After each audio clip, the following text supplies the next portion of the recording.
The road to the top of the charts is often a jagged path for a rock star. Friends can become enemies, addiction can rear its head, and even the law can catch up with you if you're not careful. If you are at all interested in rock or alternative music, chances are you've heard of Ronnie Radke, lead singer of the popular band Falling in Reverse. This is the story of how Ronnie went from a jail cell to a consistently chart-topping musician, with every bump along the way.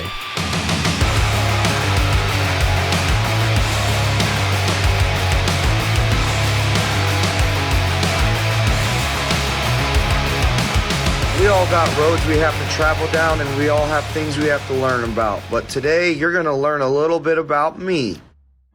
Born Ronald Joseph Radke on December 15th in 1983 in Las Vegas, Nevada, Ronnie and his brothers Matthew and Anthony would have a tough upbringing. Ronnie's mom was an addict that took off shortly after giving birth to him, and his dad was an addict for most of Ronnie's youth. Seeking solace from what was presumably a complicated home life, Ronnie would become heavily interested in music. Starting by learning piano and guitar, Radke would start his first band ever, 3.0, which he describes as a carbon copy of Blink-182. They would play shows at the Chain Reaction, where bands like Avenged Sevenfold would also get their start, along with other venues in the southwestern United States. Ronnie would also play in another band called Lefty. When performing at a local talent show, Ronnie's microphone would nearly fall over, only to be caught and have his show saved by an audience member. This audience member was named Max Green. Max and Ronnie would really connect at this show and find out they had a lot in common, both passionate about music, with Max being a bass player, and even sharing the same birthday. They would become great friends and start their first band together called True Story. Ronnie would write and record a few demos with the help of Max, but unfortunately, the True Story demos appear to be a case of lost media, save for this one song.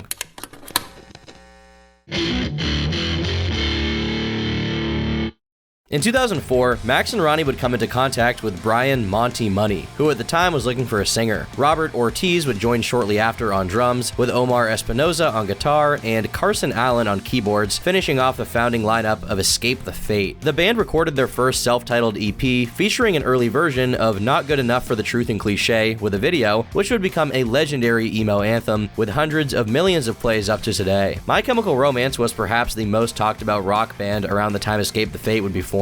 And at the time, MCR was running a contest with a local Vegas radio station with a grand prize of an opening slot on Alkaline Trio's upcoming tour. Escape the Fate would take their chance on this contest, and it would pay off greatly. They won, giving them the exposure they really needed to catch the eye of Brett Gurewitz, who worked for an independent record label called Epitaph. Brett signed them to his label, and work began on a 5-song EP titled There's No Sympathy for the Dead, and it wasn't long before they got to work on their debut full-length album, Dying Is Your Latest Fashion. Despite mediocre reviews from critics, this album actually landed on Billboard charts, number 12 on Heatseekers and 19 on independent albums. It would sell 4,100 copies in the first week of release, and according to drummer Robert Ortiz, at the time, it was the fastest-selling release for Epitaph in first-week sales. Dying Is Your Latest Fashion would go on to sell over 150,000 copies in 5 years of being out. Impressive numbers for a debut record, not to mention they were a new band and freshly signed. This record would be Ronnie's first collaboration with producer Michael Elvis Basquette, who he went on to work with a lot in the future. Songs like Not Good Enough for the Truth and Cliche and Situations came out with professionally shot videos which have amassed 100 million views on YouTube.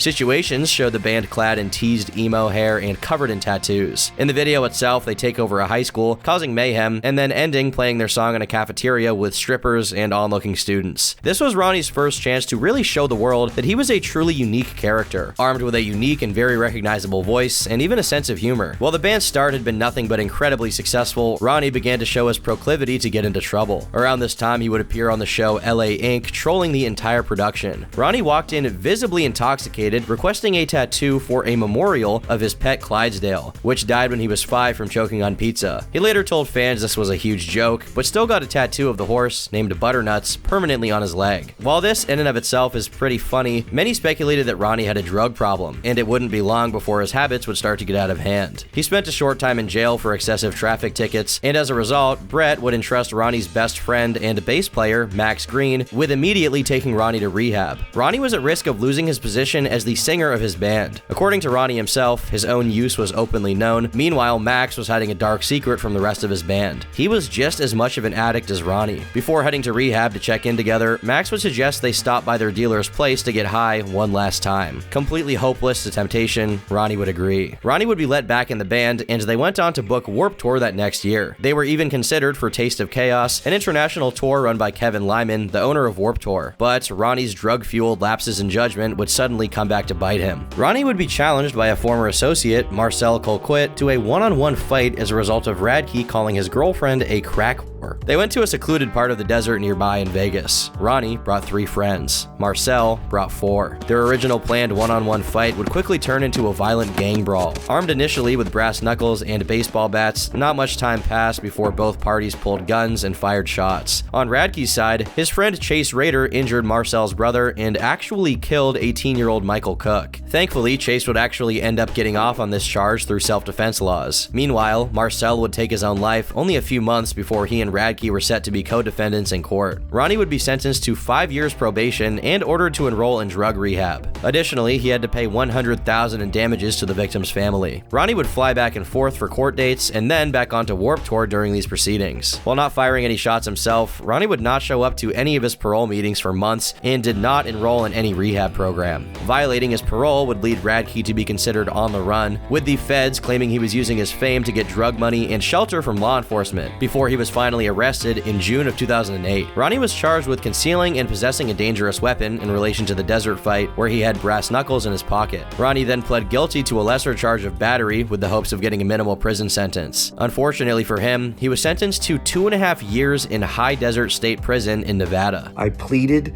from 2 felonies to 1 felony. 2 felonies being possession of a dangerous weapon, concealing a dangerous weapon, to 1 felony, battery, which never happened. I never hit anybody. I just pled to 1 felony. That's what happens when you don't want to go to trial. The DA gives you a charge, 1 felony instead of 2, so I don't have to spend longer in prison. Ronnie's band would lose their Taste of Chaos slot and would have to drop their international tour with Bullet for My Valentine. His newly gained felon status would make touring internationally nearly impossible. Ronnie would be kicked out of Escape the Fate for the second and final time. The band was without a singer and needed to replace Ronnie or lose their momentum. They would turn to Craig Mabbitt from Bless the Fall, who was only around 21 years old at the time. It's safe to say Ronnie was not happy about them so quickly dropping him. He felt abandoned by his longtime friend, Max Green, who he felt was instrumental in perpetuating his addiction, only to leave him out to dry in the end. Ronnie actually called Craig to tell him that they can't be friends anymore if he replaced him in the band. After trying out, Craig would express his concern with them switching singers, as historically it doesn't go well. The band appeared to be on the fence with Ronnie's status, so Craig would start another band called The Word Alive, only to get call from their management that they needed him to come back out and join Escape the Fate. The band would officially continue on with Craig as their new singer, after playing only a few shows with him filling in. And it wasn't long before Escape the Fate would release their next record with Craig, titled This War Is Ours. They would also release a new self-titled record, collaborating with Mick Mars from Motley Crue, John Five from Rob Zombie, and even Clown from Slipknot. They would work with a new record label and producer, John Feldman, who had a hand in bands like Good Charlotte and The Used, working on their highest performing albums. And this guy actually still works with big acts like Avril Lavigne and even 5 Seconds of Summer today. This new record would place 35 on the Billboard 200. Escape the Fate began touring with bands like Silverstein, Hollywood Undead, and Atreyu, all while Ronnie was rotting in a jail cell. He wasn't particularly stoked on this, as not only was his band having success without him, they were talking excessive shit even on stage. People would cheer Ronnie's name at some shows, and Craig would have this to say. You missed the old singer, he's locked up in Nevada, go suck his fucking cock, you faggot. And by the way, anybody hoping to hear new shit from Ronnie Radke, he just got with heroin in prison, so he's staying there for a very long time. So fuck off. Ronnie denied the allegations of being caught with drugs in prison, noting that the band was just perpetuating the hate he was getting at his lowest point. You would think becoming a felon and doing actual time in prison would mark the end of your career, but for Ronnie, it was just the beginning.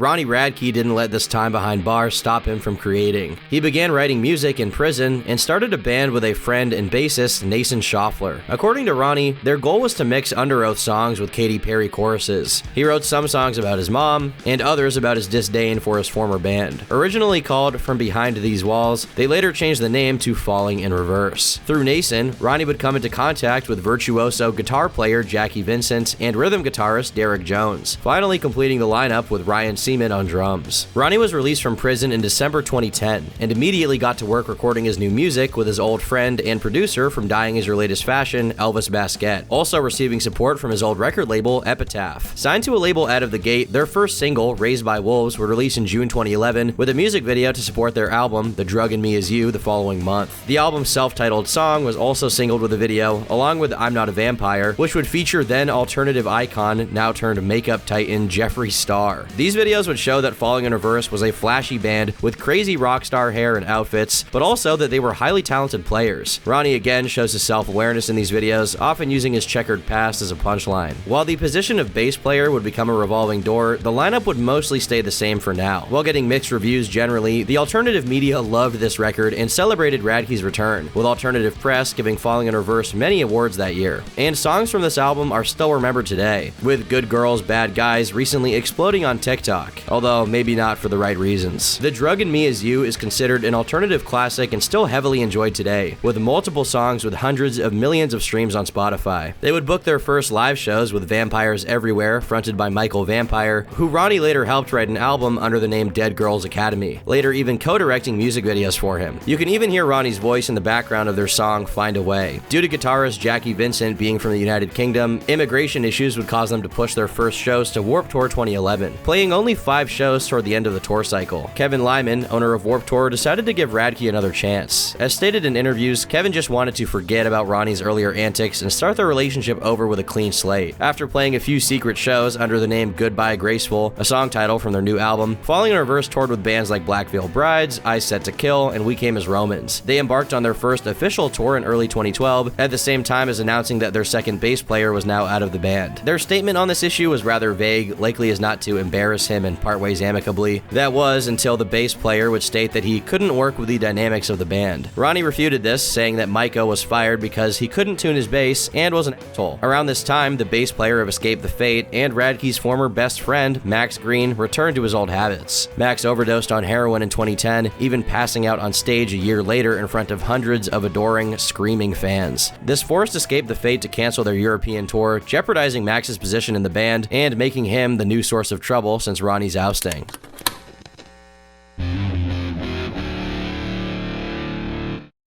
Unfortunately, Ronnie's triumphant return was suddenly shaken by, yet again, the law. In 2012, Ronnie got arrested for not showing up to court hearings regarding his ex-girlfriend, who made allegations against him of domestic abuse. Sally Watts claimed Radke pulled her hair, shoved her face in the ground, and gave her a black eye, even posting a photo online. He was released on bail for $30,000 and pled no contest to a lesser charge of disturbing the peace. The charges were then dropped. It's important to note that Ronnie did not plead to anything related to physically harming Sally, being indicative that there was likely not enough evidence to convict him. Detractors would look back to the song Pick Up the Phone, which clearly describes a physically abusive relationship, as evidence of his guilt, despite there never being a conviction. Meanwhile, his defenders would say, "Ronnie would never do that! He's a good guy!" It's hard to say what actually happened here. You basically either have to believe Sally or believe Ronnie, and I think we all know what Sally thinks. In September of that same year, Ronnie would get himself into additional legal trouble. While performing at a metal festival at Six Flags, Ronnie would throw multiple mic stands into the audience, injuring one man and hitting one 16-year-old girl in the head. The wound was serious enough to require stitches. Radke was charged with simple assault and aggravated assault. He was then released on $25,000 bail, and he actually apologized for these actions profusely, claiming he never meant to hurt anyone and was just being stupid. A lot of Ronnie's critics don't want to let this one go, often citing this as a clear indicator of his malicious and violent ways. Meanwhile, Ronnie has made many self-deprecating jokes about the situation over the years, and even explained that he and the victim are on good terms, with her receiving $800,000 in damages and reportedly being not mad, in his words. Still, this incident leaves a permanent stain on Ronnie's reputation in the eyes of his loudest haters. Meanwhile, Falling in Reverse would cap off 2012 with the Thug in Me Is You tour, which would be supported by the electronic metal band IC Stars. After less than a week on the road, Ronnie would kick them off the tour for being caught by police with psychedelic drugs in their van. They allege it was only a little weed, and that the whole situation had been blown out of proportion. At the time, Ronnie was very serious about his sobriety, likely not wanting to to return to his old ways and end up back in a cell. IC Stars would beg Ronnie to be allowed back on the tour, even proposing that they play for free, giving Radke their pay for each concert they did. According to IC Stars, in a statement from their label, Sumerian Records, Ronnie would agree to the proposition, having the band sign non-disclosure agreements regarding their arrangement. IC Stars would then claim their deal to be predatory and comparable to theft, despite them being the party to bring the offer to the table. Ronnie would kick IC Stars off the tour for the second and final time, claiming the band was very unprofessional, constantly late, and generally a headache for all of the tour crew. They were very young at the time, the singer Devin Oliver being only 20 years old, but they still had experience touring, and it's very possible that Ronnie's claims would have contributed to their removal. He seemed to have a very low tolerance for any kind of drug use or partying or laziness. This dispute would become very public, and it caused a series of emo diss tracks to be released, which is our first glimpse of Ronnie's rapping, capabilities. Radke would release the diss track I Wash Cars, the title clearly alluding to the band in question. This 6-minute song consisted of many insults hurled towards IC Stars, including him directly calling out the owner of Sumerian Records, as well as Lorenzo Antonucci, guitarist of Sworn Enemy, who was another vocal critic of Ronnie. Ronnie even played a leaked audio recording of Antonucci, an Italian-American, repeatedly using the N-word, albeit with the soft A ending. But as any viewers of the movie True Romance would know, Italians are actually Africans themselves, so they can actually use this word. Ash Avildsen, owner of Sumerian Records, as well as Antonucci, would collaborate on a response to I Wash Cars titled When Ronnie Met Sally, alluding to Ronnie's domestic violence case, which at the time was not yet resolved. They additionally shamed his use of the word gay in a derogatory way. They would very quickly take these songs down, and all parties would claim the beef was privately resolved. A lot of fans consider the song Violent Bounce or People Like You by IC Stars to be their unofficial response to the drama. They even use a falling in reverse lyric in one of their songs, saying all it took was a spark, in reference to all it takes is a spark to ignite my bad intentions, which is a lyric from the first Falling in Reverse song. Max Green claimed to have left Escape the Fate over musical differences. However, we would later learn that it was actually over his spiraling addiction.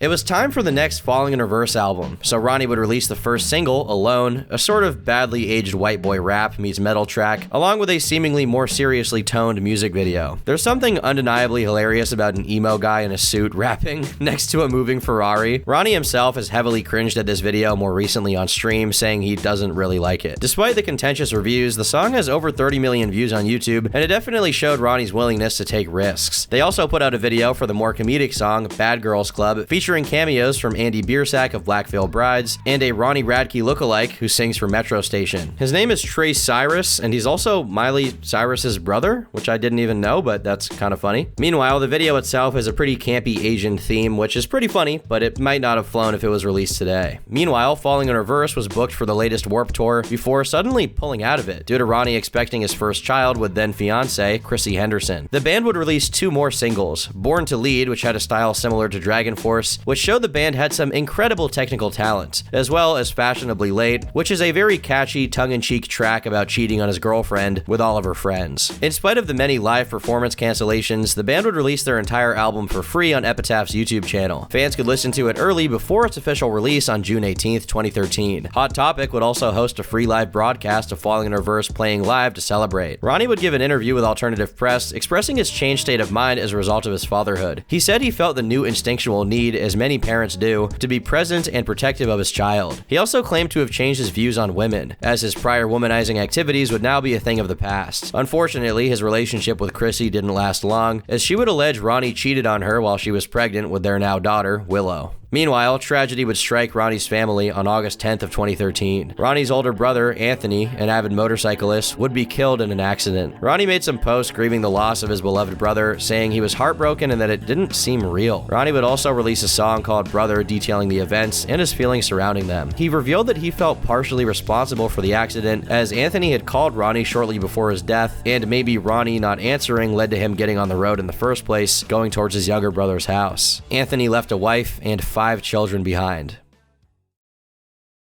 So 2013 was a pretty hectic year for Ronnie. Luckily, it would end on a more positive note. To everyone's surprise, Ronnie and Craig Mabbitt, singer of Escape the Fate, did an interview together where they announced that they were ready to put the past behind them and make up for good. Titled the Bury the Hatchet Tour, alluding to the releasing of their grudges, the duo announced the first tour to feature both Falling in Reverse and Escape the Fate. This was a big shock to onlookers, who considered the band's mortal enemies. Additionally, the former mortal enemies announced that Max Green was back in Escape the Fate, encouraged by Ronnie to get clean. The fans obviously loved this, providing a once-in-a-lifetime chance to see them all perform each other's songs. Both singers shared the stage and sang some of each other's songs. For a change, a wholesome story came out of this unlikely mending. A nice contrast for fans who were potentially sick of the usual negative associations surrounding the bands. Although this interview was intense and at times blatantly uncomfortable, we finally got to hear details from both sides regarding all of their drama. It's around this time Ronnie also announced his mixtape, Watch Me. He would hype up this mixtape in an interview, saying that every song will have a feature from people from the alternative scene and beyond, including Craig Mabbitt. Ronnie released some songs through his YouTube channel, putting out the entire record in December 2013. However, 3 tracks still don't have official releases. Radke occasionally has leaked parts and full versions of these songs on his Twitch stream, usually cringing along the way. And it appears that unfortunately this mixtape was wiped from streaming services, with only archived re-uploads existing today. But that doesn't mean it's forgotten. Pretty recently, a music review YouTuber by the name of Brad Taste in Music would go viral for reviewing this mixtape, along with a lot of full Falling in Reverse records, being very harsh with his criticism of Radke. So he's saying that like he'll go back to prison, he doesn't give a shit. If you talk shit, he'll hit you in your lip, but you know, he also doesn't give a fuck about the haters. Now he's talking about how music sounds the same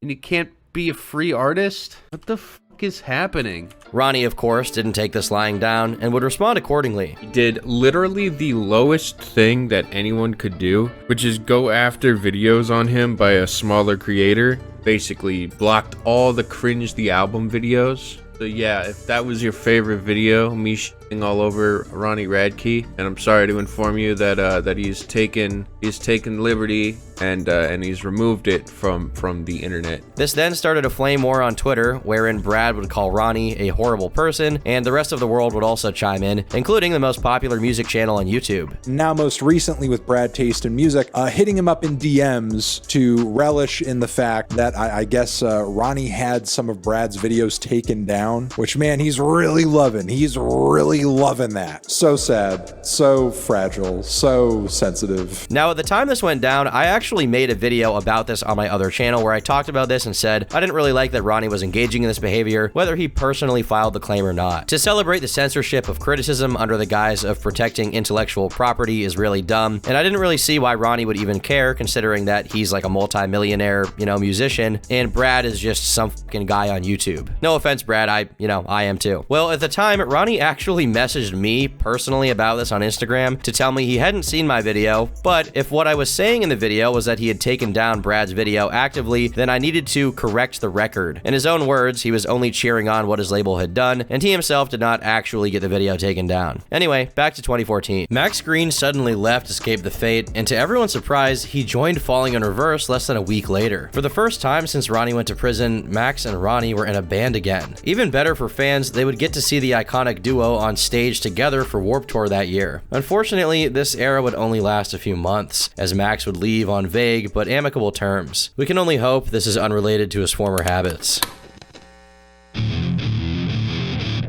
It seemed that Ronnie wanted to go in a different direction for his next album. Radke stated the next album was going to be more metal and less rap, like a sequel to Dying Is Your Latest Fashion. The band would deliver on these promises, releasing the heavy songs Guillotine 4 and God If You Are Above, but hearkening back to the overly sexual irony of Good Girls, Bad Guys with the single Sexy Drug. This song also recently went super viral as a TikTok trend, today amassing 82 million streams on Spotify. The title track of the record, Just Like You, came out with a high-budget music video parodying many internet trends and the popular competitive singing show The Voice. With this, Ronnie would state to the world that he knew he was an asshole, but so are you. This video features several cameos, singers from popular Warped Tour bands, viral internet sensations, and even Andy Dick of all people, who I actually covered on my channel about a year ago, titled Hollywood Star to Homeless Predator. Check it out. The video even features one of Radke's former enemies, Lorenzo Antonucci, where they have a confrontation and make up. symbolizing further that they were cool since the diss track days. Epitaph Records officially released the album Just Like You in February 2015 to a much warmer reception. Notably, this is their highest rated release, with a score of 72 on Metacritic. The record charted 21 on the Billboard 200 in 2015, which is a strong performance for a rock or heavy band. During this time, Ronnie also posted about how he had reunited with his mother as she came to support him at one of his shows. Other than this appearance, she has not resurfaced since, but according to Radke, this is one of the first times he had even seen her, and he was close to his 30s. Meanwhile, Jackie Vincent of Falling in Reverse was gaining quite a bit of recognition from guitarists all over the world for his incredible high level of talent and seemingly inhuman speed. Oftentimes, the UK native was featured in guitar magazines and was going viral online for his playing. Before releasing their final video off of Just Like You, Jackie left the band to focus on a solo career. He was the first founding member to leave since its inception, and many thought Jackie was irreplaceable. Regardless, Falling in Reverse would release their last album video, Chemical Prisoner, which was praised for its more mature themes of drug addiction and the struggle of sobriety, as well as Ronnie's massive improvements as a singer and songwriter. The band would tour this album extensively, including joining yet another Warped Tour lineup. In the middle of the buzz around what many considered Falling in Reverse's best album to date, Ronnie would yet again have serious accusations levied his way. Casey Boswell, a woman who Radke claimed to have a casual, intimate relationship with, accused him and his bodyguard of raping her during a concert in Salt Lake City. According to her, Ronnie assaulted her in the tour bus, and then him and his bodyguard assaulted her on the drive to her home. Ronnie would claim in court that none of this ever happened, even after the show, asking for space after a difficult night of performing while she waited in front of the bus. They decided to go to a bar called the Woodshed in Salt Lake City. During the drive, Ronnie thought she was too intoxicated and decided they needed to get her to a hospital or drive her home. They drove her to an intersection near her home where she asked to be dropped off, but she refused to get out. Radke's driver removed her from the car and they peeled off, before shortly returning to her lying on the ground operating her phone. The driver called the police and explained the situation. They left as instructed by the cops and went on to the Woodshed. After about an hour being there, and of course going to a Taco Bell, they would return to their tour bus where police would show up with questions. They questioned Ronnie, he fully complied, and shortly after they let him go with no charges. He didn't even have to post bail, and he was completely free to go to their next show in Reno, Nevada. The entire tour bus was swabbed, and no evidence of the allegations were obtained, exonerating Ronnie fully. Ronnie's legal team compiled several defamatory statements by Boswell and some of her friends online. She claimed they were arrested, that they posted bail, and that she had a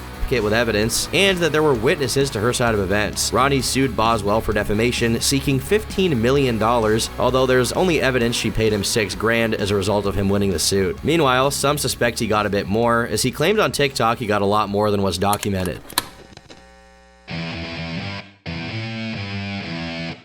The next album, titled Coming Home, was a massive left turn as Ronnie described it, with the inclusion of more ambient synths and less guitar solos. Radke further improved as a singer, with these songs including by far his best performances up until this point. He would describe the direction of this album to be more vibey and less metal, with the band trying to challenge themselves to do something more unorthodox. Most of the songs were much more subdued than other Falling in Reverse releases, but the album was actually received pretty positively. When it was finished, Ryan Seaman actually left the band and started his own band called I Don't Know How But They Found Me with Dallin Weeks, formerly of Panic at the Disco. Ronnie and Ryan would snap at each other a couple of times on Twitter, indicating that their split was not amicable. Falling in Reverse released their music video, F You and All Your Friends, conveniently titled for it being the first video not to feature their former drummer, who had now attracted the ire of Ronnie. The video would prominently feature Radke, clad in an anti-fascism jacket, looking near unrecognizable compared to his early videos, with the band destroying a house and beating the shit out of each other to top it off. Ronnie Radke and guitarist Derek Jones were now the only remaining original members of the band. But it turns out this album didn't exactly hold up to Ronnie's expectations. 2018 marked the end of albums for him. As stated, he saw the most successful musicians, rappers mainly, were doing singles rather than albums. He saw this trend early and capitalized on the concept, as it was not common in rock music. The branding of the band would also change to focus mainly on Ronnie and less on other members. Ronnie would release 3 singles, Losing My Mind, Losing My Life, and Drugs. All 3 of these tracks were much heavier on synths, with Radke showing off his technical rap skills while still showing he can write and perform incredibly good choruses. The songs even have a strong heavy metal edge, with the track Drugs featuring beloved metal icon and singer of Slipknot, Corey Corey Taylor. The band released a live performance of Losing My Life through Caliber TV that would prove to the world, hate him or love him, that Ronnie could perform these vocally taxing songs live without missing a beat. These videos were high budget and had pretty good special effects, and at the times, while they were a little goofy, the cyberpunk theme on these vids was a cool new look for the band, and the songs performed pretty well. Ronnie even chainsaws himself in half in the Me vs. Me themed video for Drugs. This is a recurring theme in his music videos. There are a lot of moments where Ronnie kills a past version of himself, which is symbolic of his constant effort to leave the past behind and look to the future. Ronnie's daughter was also featured a couple of times in these videos, which fans love to see. An emo dad being present in his daughter's life. How wholesome. Ronnie made the right choice in switching to singles, as his latest album, Coming Home, in his words, was a commercial failure. Thankfully, he was gaining more fans than ever with these recent changes in sound and style that were making big waves, getting millions of plays on the radio, streaming, and YouTube alike. But all of these singles were just practice and preparation for what the vast majority consider Radke's magnum opus, Popular Monster. The song was the perfect blend of all of Radke's best qualities as a musician, addressing the complicated issue of mental health without sounding too preachy as celebrities often do. The title being a literal description of himself as portrayed by the media. It featured rap verses, a catchy rock chorus, and a metal breakdown that comes out of nowhere, accompanied by a high-budget movie-level music video where Radke is chased by police before turning into a werewolf to violently kill them all. If that sounds crazy, a lot of other people agreed. Ronnie would say the movie Joker inspired him to write the song. It truly was perfectly timed, as many listeners' mental health struggles were greatly exacerbated by the newly looming pandemic. Reactions to the music video alone have millions of views due to how shocking the song paired with the video was. Ronnie was really ahead of the curve yet again, gaining even more buzz around its release, reacting to rap fans, old fans, and even grandmas on stream, and subsequently uploading these clips on YouTube. His appeal to the personal connection of his fans would greatly benefit him and the buzz around the track, leading him to capitalize heavily on the Twitch streaming trend. This video and the song would be huge for the band, earning them their first #1 on mainstream rock charts, where it stayed for multiple weeks. It got 189 million views on YouTube and over 300 million Spotify streams. This was also the first time that Ronnie would pair up with Jensen Noen, former guitar player of Down and Dirty turned director. Jensen has now become the industry standard for rock videos, working with a lot of up-and-coming bands like Motionless in White, Ice Nine Kills, and huge acts like Bring Me the Horizon, likely related to the notoriety gained from his mind-blowing work on Popular Monster. The song would be certified gold, equivalent to 500,000 sales, in just a year after its release, later earning their band their first platinum certification for 1 million sales. Very few bands of this genre ever reach gold status, let alone the undeniable platinum certification. After many legal battles, relationship struggles, and the death of one of his closest family members, it would seem Ronnie's unrelenting efforts would finally bring him some much-needed relief. On the cusp of 2019 going into 2020, the band would get even more great news to celebrate their achievements. The first album, The Drug in Me Is You, would be certified gold, prompting Ronnie and the band to go out on the Drug in Me Is Gold tour with old friends Escape the Fate and The Word Alive. Their announcement that they would be playing the entire album from front to back was met with many fans' overwhelming joy, very shortly selling out the first few dates. Prior to heading out, Ronnie also released a re-recorded stripped-down version of The Drug in Me Is You, featuring an emotional piano backdrop and orchestral elements, accompanied with another beautiful video that was very reminiscent of The Nightmare Before Christmas. His goal was to reframe the song and lyrical content to show how powerful the words were in a different context, not to gain new fans, but as a symbolic thank you to all that stuck around on his very bumpy journey. The video was received very well, and fans praised Ronnie's ever-evolving vocal abilities, as well as director Jensen Noen's expert execution of the video. The music video features a girl dressed referentially to the one pictured on the album cover for The Drug in Me Is You, and it also has a surprise-heavy ending that shocked many reactors on YouTube. While the band was killing the game, this would be the first video to not feature founding member and guitarist Derek Jones. He was going through stuff that one would not wish upon their worst enemy, and these struggles were really starting to rear their head.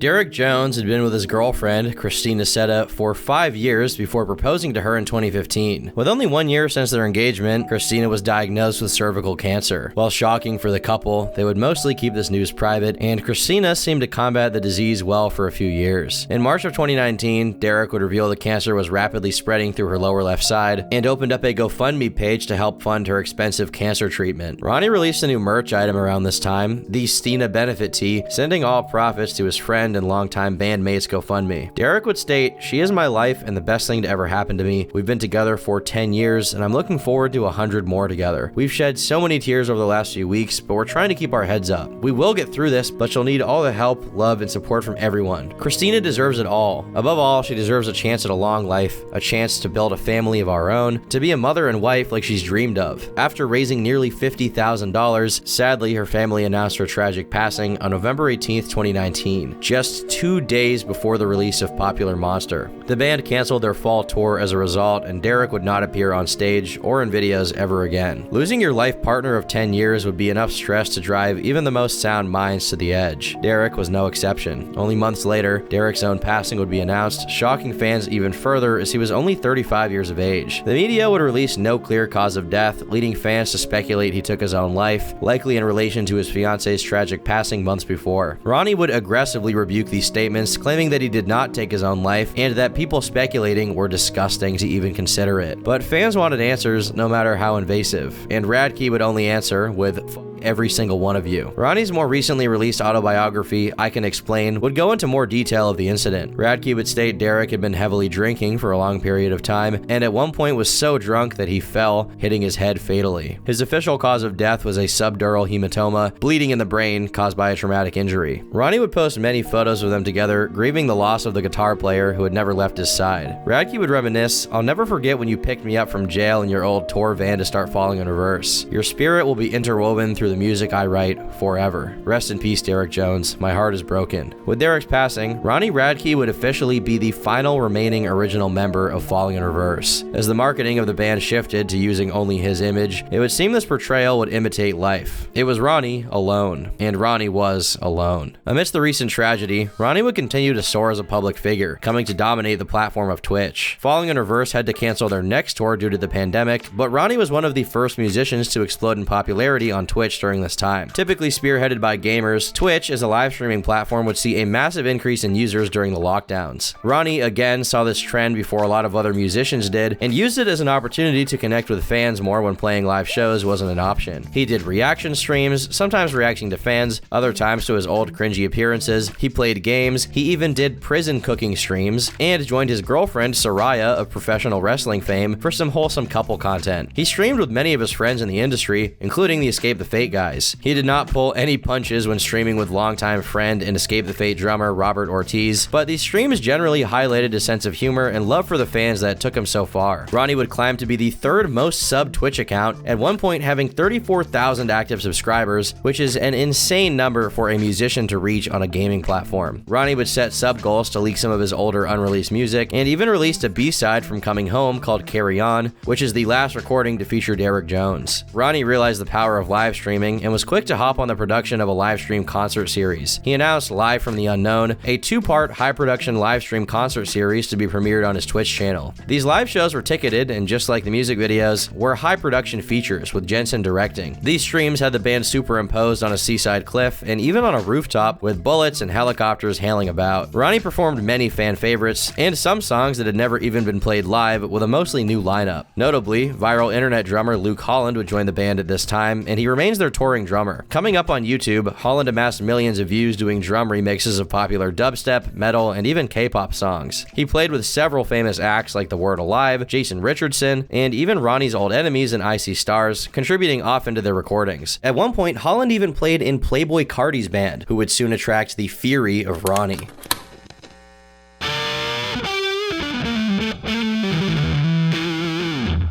Ronnie would release another reimagined version of an old song, I'm Not a Vampire, revamped, further flexing his creative and vocal muscles with the orchestral rock remake. The video features Ronnie as the role of the hunted lead vampire in reference to old vampire movies, with his aforementioned girlfriend of 3 years, Soraya, starring as his lover. Better known as her longtime stage name, Paige, after leaving wrestling as a career for a time, Soraya has stated that Ronnie was instrumental in helping her achieve sobriety. They are very publicly supportive of each other, often expressing their love on social media, which is definitely a welcome unwelcome change for Ronnie's fans, who were used to the chaos of his former romantic interests. When COVID restrictions would loosen up, the band would return to the stage, playing a series of festivals, like Blue Ridge Rock Fest, Rocklahoma, and Welcome to Rockville, to name a few. They played with legendary bands like Metallica, Slipknot, and even Lynyrd Skynyrd. And their audience at these shows were collectively hundreds of thousands of people witnessing their return, likely due to fans being eager to see what many perceived as the band's best music of all time. One funny video from this time is of Ronnie responding to a heckler at Blue Ridge, which went viral, which was then reacted to by alternative media outlets like Loudwire and YouTubers like Finn McKenty. The heckler was a middle-aged man wearing a Ronnie Radke shirt. Ronnie would stop the show to stand up to this man, claiming his 8-year-old daughter was watching in the audience and that he should have more respect. Have some respect for you, us, everybody, and yourself, man. It's disrespectful.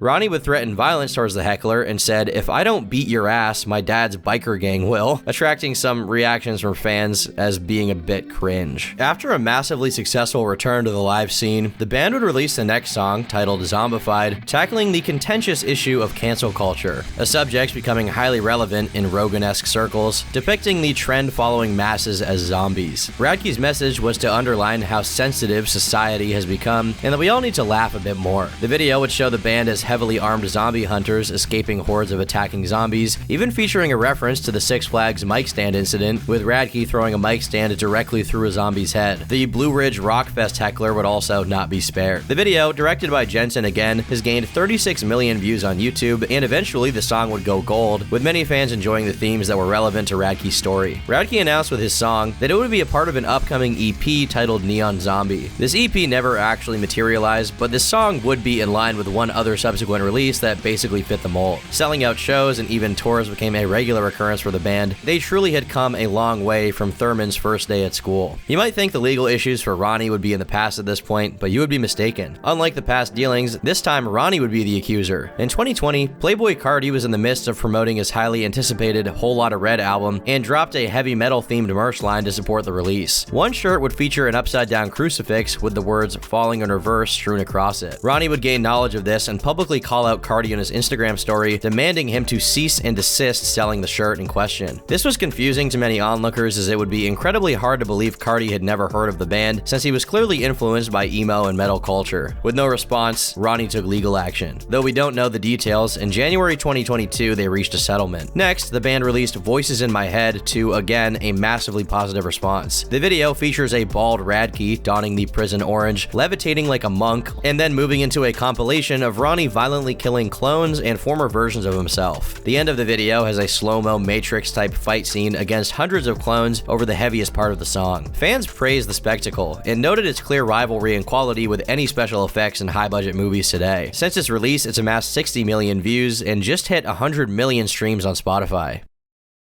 Modern musicians require a lot of technology to run their live shows. Most don't address their use of backing tracks as to continue to suspend the disbelief of fans that just want to see their favorite band play live. The biggest bands and artists in the world rely on a lot of tech and have for many decades. In 2022, Ronnie would announce the cancellation of their booked appearance for that year's Will Rock Fest. According to him, crew members had lost track of the band's laptops that were integral to the performance being able to happen at all. Many detractors took the opportunity to diss the band for their over-reliance on computers rather than their instruments. Eddie Trunk, a radio host and former host of the metal-themed VH1 classic show That Metal Show, would publicly take shots at the band, asking how much longer are fans, promoters, and media just going to accept the epidemic of live rock shows not really being live, citing several bands that he believed were more old-school musicians really playing their parts. Radke would offer a scathing reply, claiming all the bands he mentioned used laptops and have for years. He made a joke that he hired an entire orchestra just to play 30 seconds of his songs to gain the respect of Eddie Trunk and his 3 listeners. He accused Trunk of hypocrisy, as Eddie walks out to a clap track and a recorded intro song on his podcast, calling him a literal dinosaur that disrespected a generation of musicians. Trunk wouldn't respond after this, but his friend Sebastian Bach, founding member and singer of Skid Row, wouldn't stay silent. He would fire a series of subliminal tweets, posting videos of what he deemed real rock bands. No tapes, no fakes. Bach would claim to never use tracks, and Ronnie would humiliate him by posting examples of him clearly performing to tracks live. Many members of the scene would come to Ronnie's side and agree with him. Generally, the sentiment was that Ronnie was right in this instance, but that the subject was hardly worth the effort. The vast majority of fans don't actually care about backing tracks, they just want to see a band they love perform songs that they love. It was likely that the situation never needed to be publicly hashed out at all, as it benefited no one, probably just causing a headache for everyone involved. Ronnie wasn't going to let this buzz pass by though, releasing another movie-like video next with the song Watch the World Burn. Potentially the most experimental and polarizing of the bunch, the song doesn't have a traditional structure and not even a single repeating chorus. It starts with technical rap, breaks into a singing rock section, and ends with the signature surprise metal breakdown that he's known for. The video would somehow outdo their earlier songs, literally looking better than a Marvel movie at times. It featured Ronnie depicted as a superhero, a dictator instructing the masses, and then going full Homelander, setting a priest on fire, locking everyone in the church, and using his laser eyes to kill them all. And he also continued his trend of putting his various enemies in videos, as a clear caricature of the aforementioned critic, Sebastian Bach, can be seen being crushed by falling debris. Anthony Fantano, a YouTube music critic, did not like Watch the World Burn and posted a review video that was heavily critical, mostly about one of the lyrics where Ronnie says he's going to go Disney, prompting a feud between the two on Twitter. They really just bickered about how bad the other has aged compared to, you know, each other. Ronnie has since made several negative comments about Fantano, but regardless of the hate, the song landed falling in reverse on the Billboard Hot 100 for the first time, with even Carrie Underwood of all people telling the media she loved it. As of writing, Radke has released one more song, a reimagined cover of the Papa Roach classic Last Resort. Ronnie posted videos on TikTok of him nervously revealing the song to Jacoby Shaddix, singer of Papa Roach, where he would be impressed and tell Ronnie that he's like a real singer and shit. However, this reimagining would be the worst performing song he's put out recently, receiving less than 30 million plays on Spotify. That's still a lot compared to any other musician, but it's just not up to the falling in reverse standard, and honestly, I think this one's kinda shit.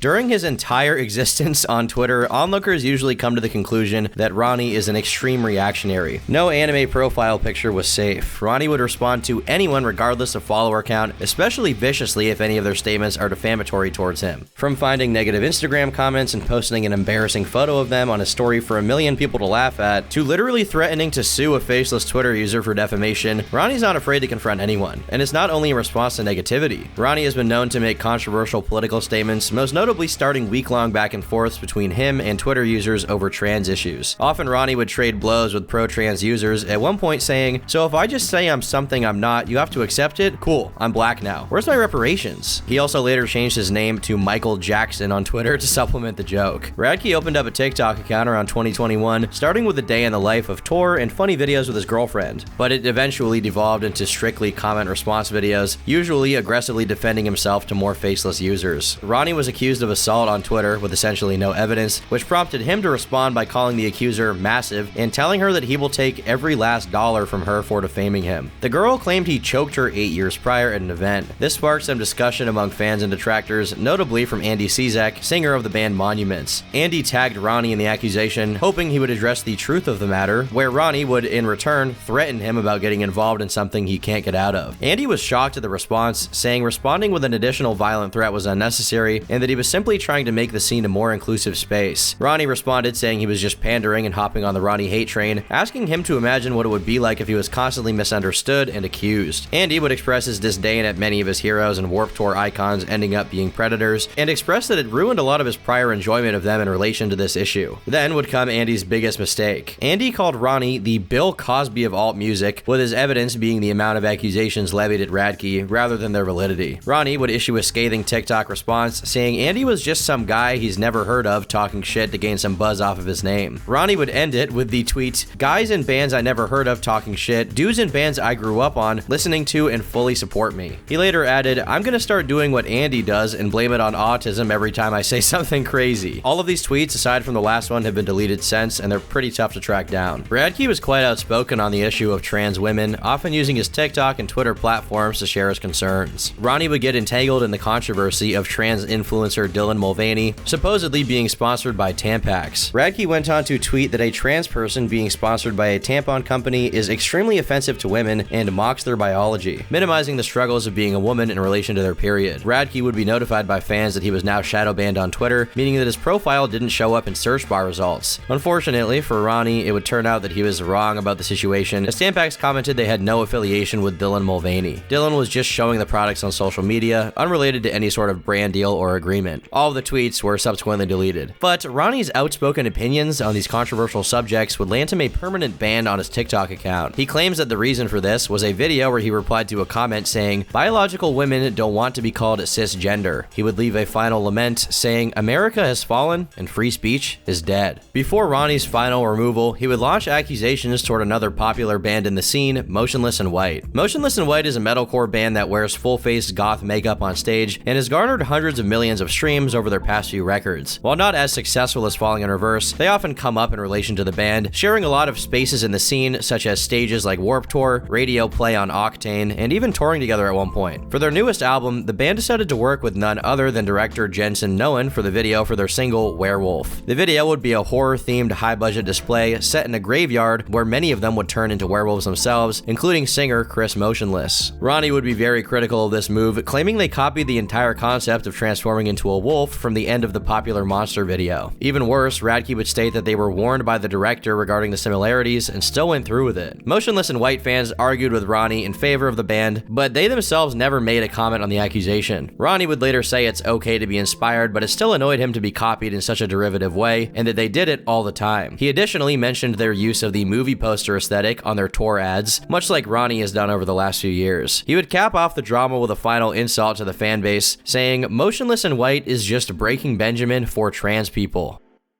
At the beginning of 2024, rapper turned pop-punk artist MGK released his signature guitar with popular guitar brand Schecter. The guitar would cause a bit of controversy as it was shaped and detailed like a razor blade, a design choice that some commenters would say was glorifying self-harm. Ronnie would speak out about how ridiculous it was for users to make this connection, saying it was a total reach. Ronnie would then threaten to fight the guitarist of the band Stabbed after he had tweeted, "If I see someone with the guitar, I will beat them with it." This prompted death metal band Sanguisugabog to spark an internet feud with Ronnie. They would take several shots at each other's appearances and end the dispute, saying that they were going to fight the next show they could meet up at. It's important to note that Ronnie's following is over 30 times in size compared to the band, and despite him defending himself from criticism in an open forum, the threats and petty insults would get him a lot of criticism, with many saying he was punching down. I personally don't care. I think if you talk shit on the internet, you can be talked shit at no matter how big of a size you are, you know? You always run the risk of being talked about by someone more popular than you, and if you particularly call out a famous person, they may call you out in return. If you remember Ryan Seaman, Ronnie's original drummer for the band turned enemy, it would appear Radke achieved the last laugh in their war. He often called him out, usually saying he didn't like him by posting embarrassing pictures on his stories of him. It wasn't unusual for some venom to be spit Ryan's way. Ronnie would be the first person, even before Ryan's band, to announce that Ryan had been kicked out of I Don't Know How But They Found Me via Twitter. Ronnie claimed that Seaman stole thousands of royalties from singer Dallin Weeks, leading to his permanent removal. While many figured this was more of Ronnie talking shit about someone from his past, the band would later make an announcement confirming Ronnie's claims. Dallin even wrote that Ryan had broken their trust multiple times. The details of the breaching of trust were not revealed, but I think it's safe to say someone as connected as Ronnie would likely know the truth of the situation. Ronnie seemed to enjoy the crashing and burning of his former friend, while his career continues its upward trajectory. In the Ronnie Radke story, there are so many characters that come and go, it's often hard to keep track. So where are they now? Well, at least the ones that didn't fall off the face of the earth after getting kicked out of Falling in Reverse have had quite a bit of success. Former guitarist Jackie Vincent now does online guitar teaching, released some solo material, and one record with his power metal band Cry Venom in 2016. He's since lasered off most of his tattoos and looks like a completely different person. Escape the Fate released their 7th album post Ronnie's departure, and while it failed to reach the popularity of their record with their former singer, they still have millions of streams and they go on tour all over the world. Ronnie often reminds them that he built that house, but they remain friends and have toured many times since burying the hatchet. Max Green played in a few bands before creating his own called Violent New Breed. He would finish their new record and release right around the time of the lockdowns, which stifled the growth of all artists, let alone a brand new act. It could be a case of poor timing, but we may never know, as Violent New Breed officially broke up after an entire lineup change save for Max. And a few days later, Max announced that he had gotten married to a model and OnlyFans performer named Monica Zamora, after 6 months of dating. He's active on social media, often posting about his intense love for his new wife and expressing his interest in joining a new project. Ronnie's dad has owned a successful door and millwork company for over 25 years in Vegas and is still active in the Soldiers for Jesus motorcycle club. Ronnie is very present in his daughter Willow's life, and the fans were even treated to Ronnie, his father, and his daughter on stage singing The Drug in Me Is You. 3 generations of Radkes on stage performing his hit song was a great moment for fans to realize that in spite of all the controversy, Ronnie seems to actually value his family. No matter what went wrong in Ronnie's life, the true fans were always loyal and have stuck around for over a decade. With many failures, legal issues, and jail time, the average person would most likely give up. Ronnie has lost family, he's lost his closest friends, and he's dug deep holes for himself by potentially talking more smack than any artist in the industry, all amidst the previous accusations, some of which seem more up in the air to me. Considering early life circumstances, the depths of drug addiction, and swinging at nearly anyone who criticizes him, it's honestly a miracle that he's even alive. Wherever you land on your opinion of Ronnie Radke, there's no doubt going from a prison cell to the top of the charts will be enough to permanently cement him in rock music history. With that being said, I've been Turkey Tom, thanks for watching, and until next time, leave me alone.